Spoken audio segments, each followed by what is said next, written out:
여자들이 남자들과 이야기할 때 가장 싫어하는 이야기 세 가지, 여러분들이 아시지요?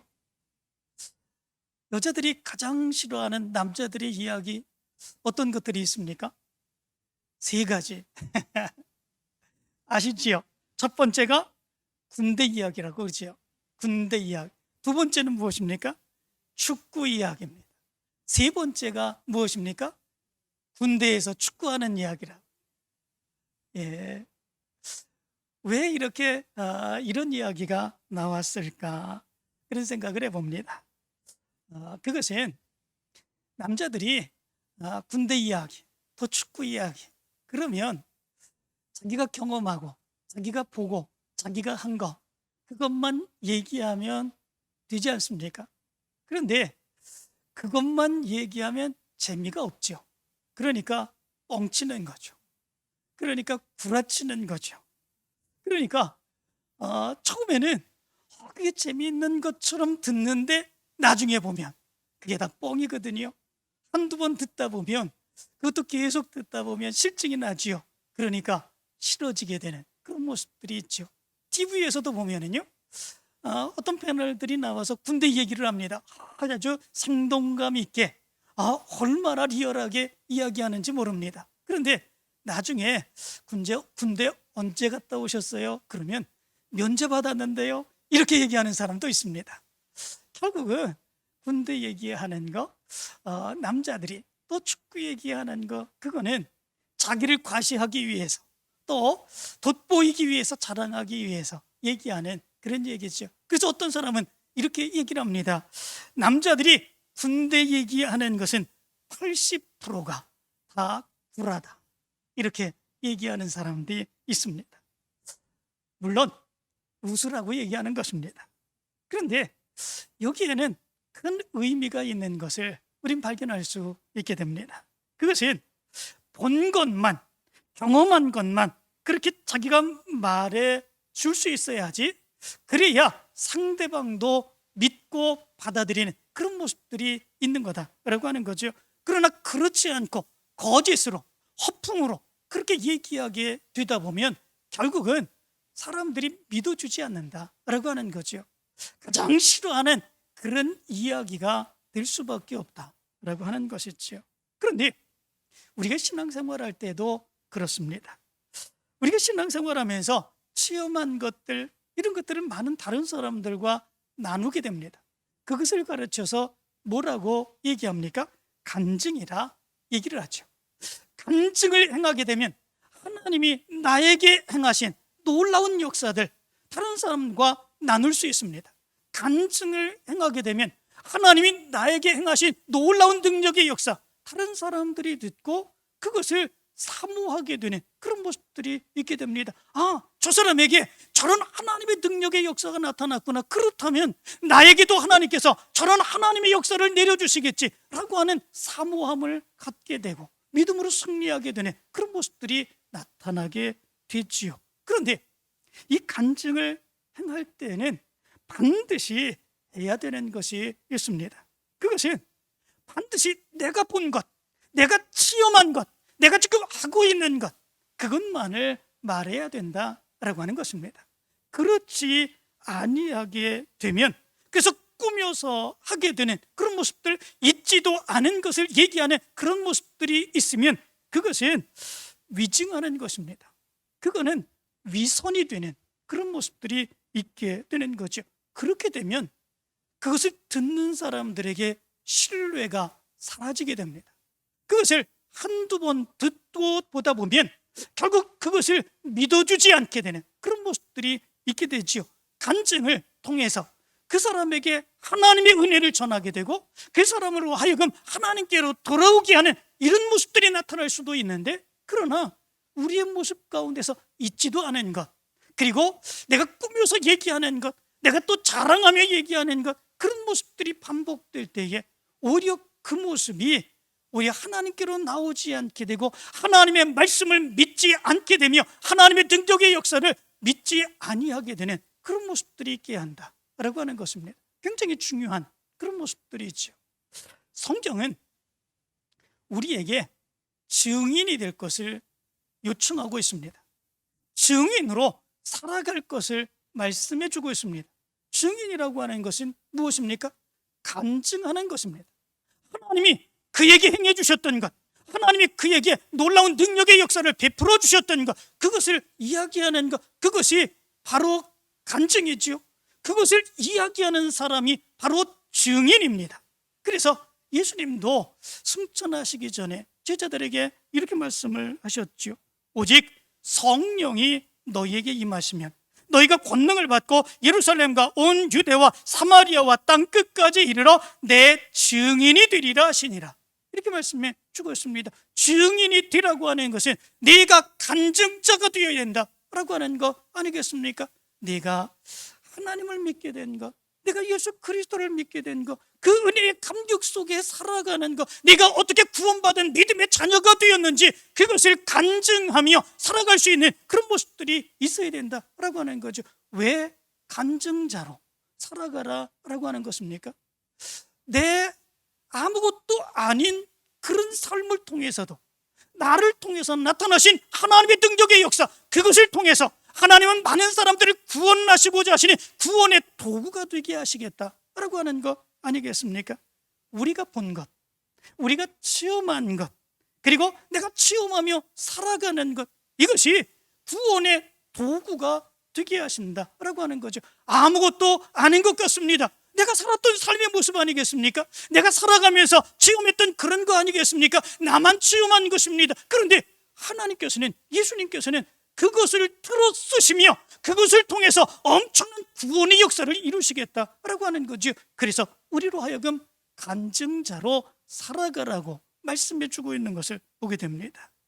마가복음 5장 19절부터 20절의 말씀 가운데 보면 거라사인의 이야기가 기록되어 있습니다. 이 거라사인은 군대 귀신 들린 그런 사람이죠. 귀신으로 인하여 엄청난 고통을 받았던 그런 사람입니다. 많은 사람들에게 어려움을 당했던 그런 사람입니다. 예수님께서 그 사람 속에 있는 군대 귀신을 쫓아내 주시는 그런 역사가 있게 되었죠. 그리고 예수님께서 이 사람에게 이야기했던 것이 있었습니다. 말씀 가운데 보면 이렇게 말합니다. 집으로 돌아가 주께서 내게 어떻게 큰 일을 행하사 너를 불쌍히 여긴 것을 네 가족에게 알리라. 이렇게 말씀하고 있습니다. 이 사람은 예수님을 따르기를 원합니다. 그런데 예수님께서는 집으로 돌아가라. 그래서 예수님께서 너에게 어떻게 행하셨는지 그것을 네 가족들에게 이야기하라 말씀해 주고 있는 것을 보게 됩니다. 무슨 말씀입니까? 간증자가 되라 라고 하는 거 아니겠습니까? 네가 본 건, 네가 체험한 거, 그거 그대로 네 가족들에게 이야기하라 라고 하는 것이지요. 그런데 이 거라사인은 가족에게로 돌아가지요. 그리고 얘기합니다. 예수께서 자기에게 어떻게 큰 일을 행하셨는지 대가볼리에 전파하니 모든 사람이 놀랍게 여기더라. 이렇게 말씀해 주고 있습니다. 그가 체험한 이야기들을 가족들에게 더 멀리 그 지방에 다니면서 이야기했더니 많은 사람들이 예수님이 행하신 일에 놀랍게 여겼다. 이렇게 말씀해 주고 있습니다. 거기에서 예수님에 대한 관심이 생겼습니다. 예수님이 누구시길래, 예수님이 어떤 분이시길래, 예수님이 어떤 분이시길래 어떤 능력을 역사하시기에 이런 놀라운 능력의 역사가 나타날까라고 하는 거죠. 예수님을 만나기를 원하는 그런 모습들이 있겠죠. 예수님을 보기를 원하는 그런 모습이 있겠죠. 예수님의 능력의 역사도 나도 체험하기를 원한다라고 하는 마음이 있겠죠. 예수님은 바로 이 거라사인을 통해서 이런 역사가 나타나게 하신 것을 보게 됩니다. 그리고 간증하라고 말씀하고 있지요. 그런데 간증할 때에 주의해야 될 것이 있습니다. 그것은 간증할 때에 나타나는 유혹이죠. 그 유혹은 무엇입니까? 자기가 본 거, 자기가 체험한 거, 그것만 얘기하면 좋습니다. 자기가 지금 신앙생활하는 삶, 그것만 얘기하면 좋습니다. 그러나 그렇게 하면 뭐가 흥미가 떨어지죠. 그래서 거기서 이야기할 때에 과장된 모습이 나타나죠. 자기가 경험하지 아니한 것들도 마치 정말 자기가 경험한 것처럼 그렇게 얘기하고 싶은 그런 충동이 생기게 되죠. 그래서 그 사람이 놀라는 것을 보고 그 사람이 감동받는 것을 보고 거기에서 기쁨을 느끼고자 하는 그런 모습들이 있게 되죠. 간증할 때에 나타나는 유혹입니다. 그러나 이런 유혹도 우리가 이겨야 되죠. 왜냐하면 이런 유혹에 현혹받아서 행하게 되면 결국 그것은 남자들이 얘기하는 군대 이야기처럼 전락해 버릴 수 있기 때문에 그렇습니다. 이성미라고 하는 개그우먼이 있습니다. 이 이성미가 아주 신실하게 예수 그리스도를 믿는 그런 사람이 있죠. 그런데 처음에 이 이성미 개그우먼이 이런 교회 저런 교회에서 초청을 받고 이렇게 간증행했다고 그럽니다. 처음에는 그것을 처음 행하는 것이기에 참 순전한 마음으로 또 어설프기도 하지만 자기가 체험한 것 그대로 다 얘기하는 그런 모습들이 있었죠. 그런데 이 교회 저 교회에서 그 간증의 이야기를 듣고 많은 감동을 받고 초청하는 그런 모습들이 있었습니다. 그때에 그 간증을 행하면서 그에게 들었던 그 유혹의 모습이 있었다는 겁니다. 그것이 한 번, 두 번 간증을 하다 보니까 그것이 일이 되더라라고 하는 겁니다.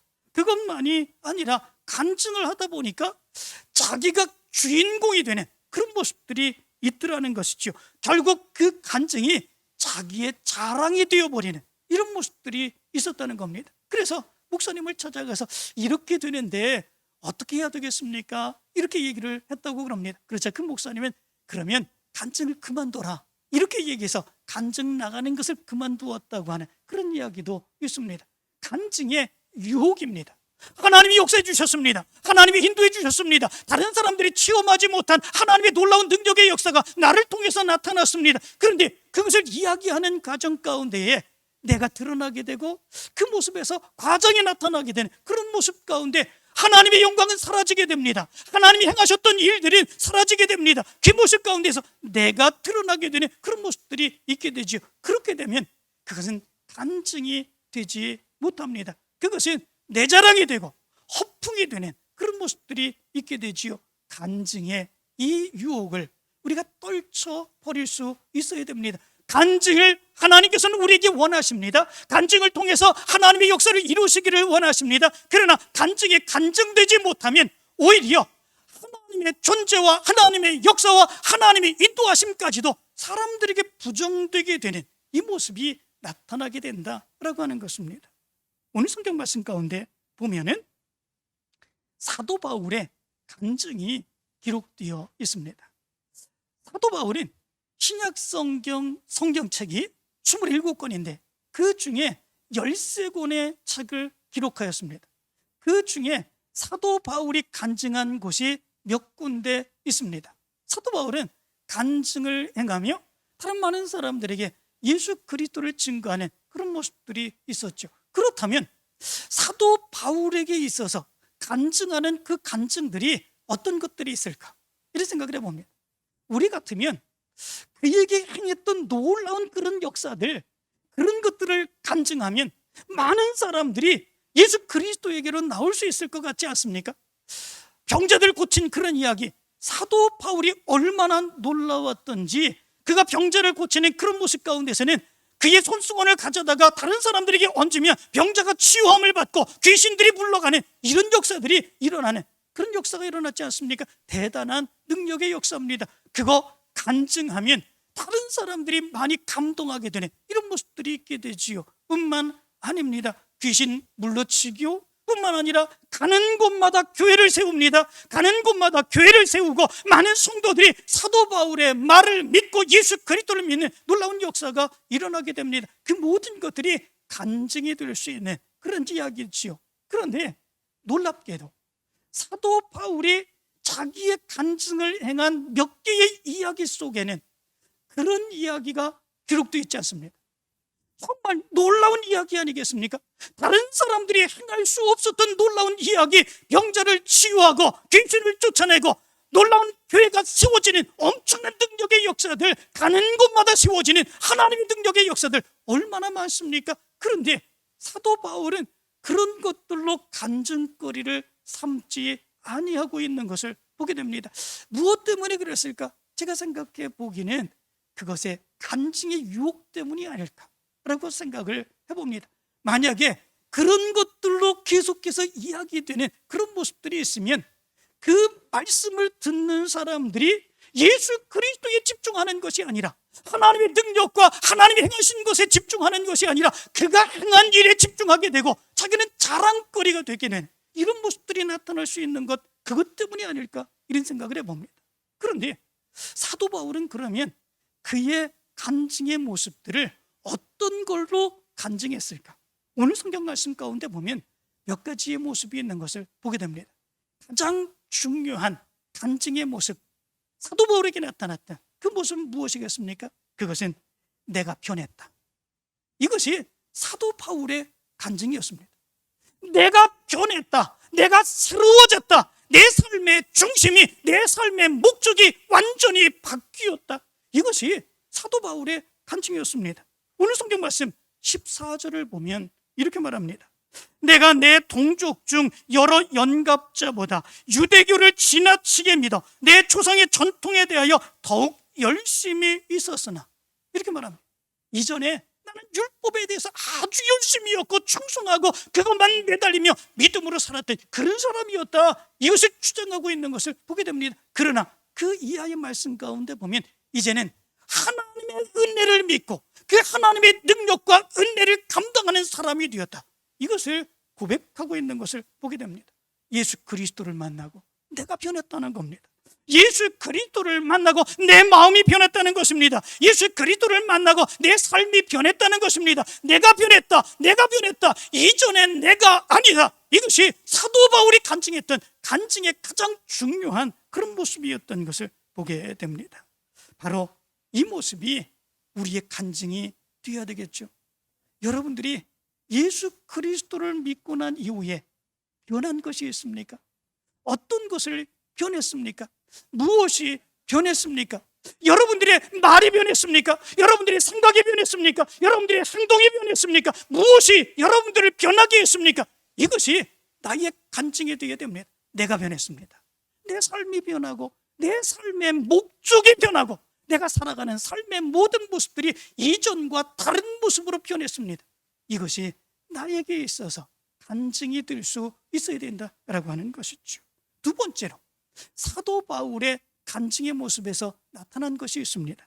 그것은 내가 변하고 난 뒤에 내가 이러한 삶을 살아갔습니다 라고 하는 것입니다. 내가 변하고 난 뒤에 예전에 그 삶의 모습으로 똑같이 살아간 것이 아니라 내가 변하고 난 뒤에, 내가 새로운 사람이 되고 난 뒤에 나는 이렇게 살아갔습니다 라고 하는 거죠. 이것이 사도 바울의 간증의 모습 가운데 기록되어 있습니다. 오늘 성경 말씀 가운데 보면은 예수 그리스도를 만나고 난 뒤에 그가 어떤 모습으로 살아갔는가라고 하는 것들을 이야기해 주고 있습니다. 첫 번째로 사도 바울은 그가 아라비아로 갔다, 이렇게 말씀해 주고 있습니다. 17절은 이렇게 말하죠.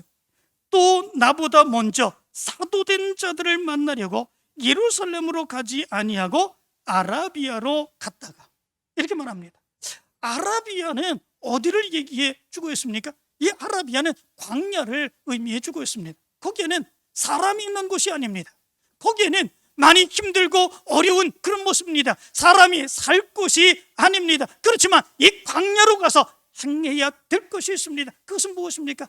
아무것도 없는 그곳에, 아무것도 아무 사람도 없는 그곳에, 험악한 짐승들이 많은 그곳에, 떼약볕이 치고 밤에는 추운 바로 그곳에서 온전히 하나님만 바라보며 하나님과 영적인 교제를 나눌 수 있다라고 하는 것입니다.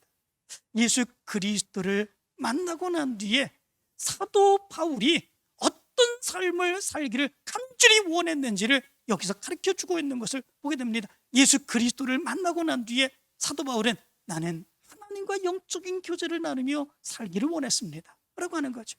하나님을 더 만나기를 원했습니다. 예수님을 더 만나기를 원했습니다. 하나님의 음성을 더 듣기를 원했습니다. 하나님의 은혜를 받기를 더 원했습니다. 바로 이것이 사도 바울이 그가 살았던 그런 삶의 모습임을 얘기해 주고 있는 것을 보게 됐습니다. 그 삶이 얼마나 크게 사모하는 삶의 모습이었는지, 이 아라비아 광야로 가서 3년을 거기서 예수 그리스도와 영적인 교제를 나누며 살아가는 그 모습이 있었음을 얘기해 주고 있습니다. 우리가 간증해야 될 것 바로 이 모습이 아닙니까? 나는 지금 내가 새롭게 변화되어서 하나님과 영적인 교제를 나누기를 간절히 사모합니다. 예수 그리스도를 오늘도 만나기를 원합니다. 오늘의 삶 속에서 예수 그리스도를 간절히 만나며 아무리 힘들고 어려운 모습이 있다고 할지라도 그럼에도 불구하고 하나님만 바라보며 믿음으로 살아갑니다. 이것이 우리의 간증이 되는 그 모습이 있어야 되지 않겠습니까? 두 번째로 사도 바울은 예수 그리스도를 만나고 그가 새롭게 변화된 삶을 산 뒤에 다메섹으로 갔다, 이렇게 말씀해 주고 있습니다. 그는 아라비아로 갔다가 그리고 다메섹으로 다시 돌아오는 그런 모습들이 있었음을 얘기해 주고 있습니다. 17절 후반절은 이렇게 말합니다. 다시 다메섹으로 돌아갔노라, 이렇게 말합니다. 이 다메섹이라고 하는 것은 어떤 것입니까? 사도 바울이 예수 그리스도를 만난 곳이 바로 다메섹 아니겠습니까? 사도 바울이 변하여 예수 그리스도를 영접하고 새로운 삶을 살게 된 것이 바로 다메섹 아니겠습니까? 그렇다면 다메섹에 어떤 사람들이 있습니까? 바로 믿음의 사람들이 있는 거죠. 사도 바울이 회심하고 난 뒤에 이 사도 바울이 어떤 모습으로 예수 그리스도를 전했는지 그것을 보고 안 사람들이 거기에 있는 것입니다. 처음에 이 다윗의 믿음의 모습이 어떻겠습니까? 참 연약한 그런 모습이 있겠죠. 처음 예수 그리스도를 영접했습니다. 그리고 다메섹으로 가서 그의 눈에 붙어있던 눈꺼풀 같은 바로 그 비늘 같은 것이 벗겨지고 난 뒤에 예수 그리스도를 증거하는 그런 모습들이 있었죠. 그때의 그의 모습은 참 연약한 모습이었을 것입니다. 그러나 그가 아라비아 광야로 가서 하나님을 만나고 예수 그리스도를 만나고 3년 동안 믿음의 영적인 교제를 나누고 난 뒤에 그의 믿음의 모습은 어떻겠습니까? 믿음으로 성장하고 성숙한 그런 모습이 그의 모습 가운데 나타났겠지요. 그는 다메섹으로 갔습니다. 그를 알고 있었던, 처음에 회심한 이후에 처음 그를 보았던 그 사람들에게 그의 믿음의 성숙이 어느 정도인지를 보여주기를 원했던 그런 모습들이 있었던 것을 보게 됩니다. 내가 이렇게 변했습니다. 내 믿음이 이렇게 변했습니다. 내가 이렇게 바뀌었습니다. 내가 흔들림이 없는 내 믿음의 모습이 이렇습니다. 바로 그를 처음 보았던, 회심한 것 처음 보았던 그 사람들에게 그의 믿음을 보여주기를 원했던 것을 보게 됩니다. 우리의 간증의 모습이 여기에 있어야 되는 것을 볼 수 있습니다. 우리가 변했다면, 그렇다면 우리의 변한 그 모습을 누구에게 먼저 이야기할 수 있어야 되겠습니까? 누구에게 먼저 보여줄 수 있어야 되겠습니까? 누구인지 먼저 말하여 인정받는 그 모습이 우리의 모습 가운데 있어야 되겠습니까? 나와 가장 가까운 그런 사람들입니다. 내가 변했다고 하는 것을 안 사람들, 내 가족, 내 남편, 내 아내, 내 주위의 사람들, 그 사람들은 내가 교회 나온 줄 압니다. 내가 예수 그리스도를 믿는 줄 압니다. 그렇다면 그 사람들에게 정말 내가 변했는지 여러분들은 보여주셨습니까? 여러분들은 말해 주었습니까? 그리고 그 사람들은 믿었습니까? 바로 우리의 모습에서 이 모습이 있어야 된다라고 하는 거지요. 내가 변했으면 내 주위의 사람들도 내가 변한 것을 알 수 있도록 그들에게 다가서고 그들에게 말할 수 있는 그 모습이 있어야 된다라고 하는 거죠. 사도 바울이 바로 그리했던 것을 보게 됩니다. 세 번째 모습이 있습니다. 세 번째로 이 사도 바울은 그 이후로 예루살렘으로 갔다, 이렇게 말씀해 주고 있습니다. 18절 19절은 이렇게 말합니다. 그 후 3년 만에 내가 게바를 방문하려고 예루살렘에 올라가서 그와 함께 15일을 머무는 동안 주의 형제 야고보 외에 다른 사도들을 보지 못하였노라, 이렇게 말해 주고 있습니다. 예루살렘으로 올라갑니다. 그런데 이 예루살렘으로 올라가면 거기에서 누구를 만날 수 있겠습니까? 거기에는 옛날에 그와 함께 율법을 연구하고 그 율법대로 살아갔던 그 사람들을 만날 수 있는 거죠. 또 다른 사람들을 만날 수 있습니다. 그 사람들은 사도들입니다.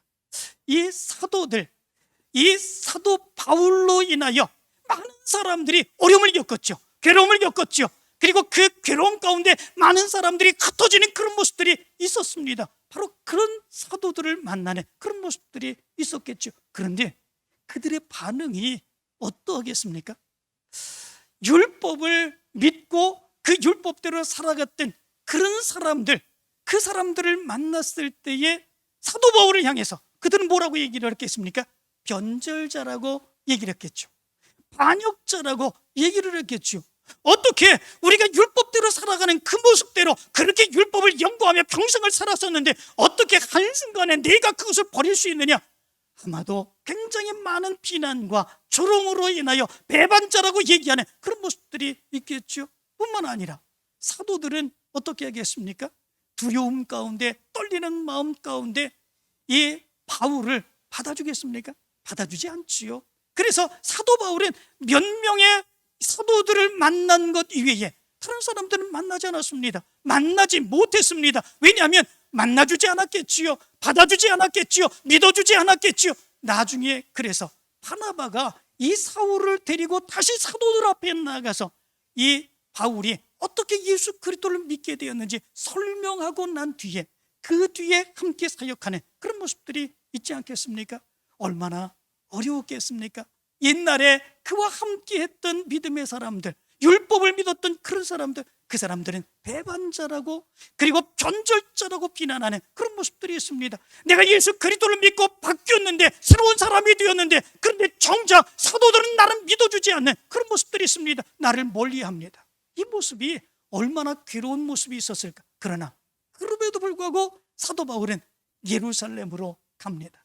그래서 얘기를 하기를 간증은 십자가를 지는 거다 이렇게 얘기를 합니다.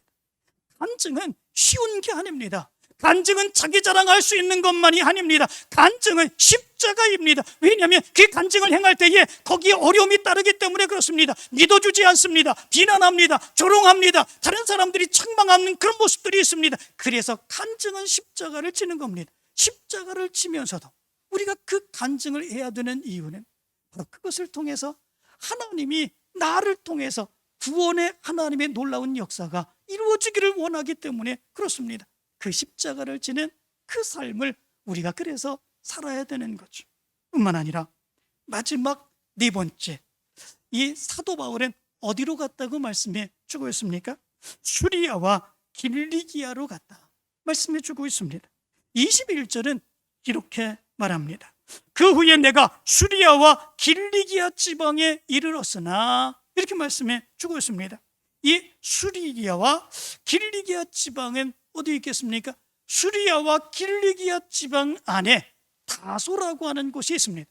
다소라고 하는 곳이 어디겠습니까? 사도 바울의 고향입니다. 사도 바울의 고향을 찾아가는 그런 모습들이 있었지요. 그가 태어난 곳, 그와 함께 자랐던 사람이 있는 곳, 그의 부모 친척들이 있는 곳, 그곳으로 가게 됩니다. 거기에 갔을 때 이 사도 바울에 대해서 그 사람들이 뭐라 그랬을까라고 하는 거지요. 내가 변했습니다. 이전에 율법을 배우기 위하여, 그래서 많은 사람들에게 인정받기 위해서 예루살렘으로 올라갔던 내가 이제 변하여 새 사람이 되어서 예수 그리스도를 믿는 사람으로 이 고향에 돌아왔습니다. 이렇게 얘기했을 때 그 고향의 사람들이 뭐라고 얘기를 했겠습니까? 그 이전에 그렇게 뛰어났던 바울, 그리고 가장 유명한 그런 율법학자에 의해서 제자가 되고 많은 사람들에게 인정받았던 그곳, 그 사람, 그런데 그 사람이 예수 그리스도를 만났네. 그리고 그 사람의 모든 것을 다 버렸네. 아, 저 사람이 예수 그리스도를 만나고 난 뒤에 망했지 얘기하지 않겠습니까? 내가 그렇게 하려고 예루살렘으로 갔었나? 내가 그렇게 하려고 예수 그리스도를 만났나? 이렇게 비난하고 조롱하는 그런 모습들이 있지 않겠습니까? 그러나 그럼에도 불구하고 사도 바울은 자기의 고향으로 갔습니다. 무엇 때문에 갔겠습니까? 자기가 새로워진 것, 그것을 이야기하고 보여주기 위해서 갔습니다. 내가 새로워진 이 모습이 얼마나 귀한 것인지 알리기 위하여 조롱받는 그 모습 가운데서 그럼에도 불구하고 그들에게 달려가는 그 모습이 있게 되었습니다. 그래서 간증은 십자가입니다. 십자가를 지지 아니하고서는 간증이 나타날 수 없습니다. 내가 내 자랑만 하는 게 아닙니다. 내가 하나님을 자랑하는 겁니다.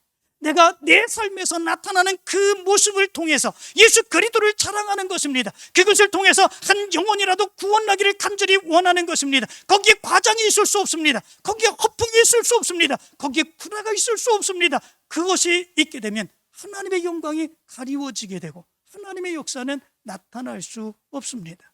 우리는 온전한 모습으로 간증자로 살아갈 수 있어야 됩니다.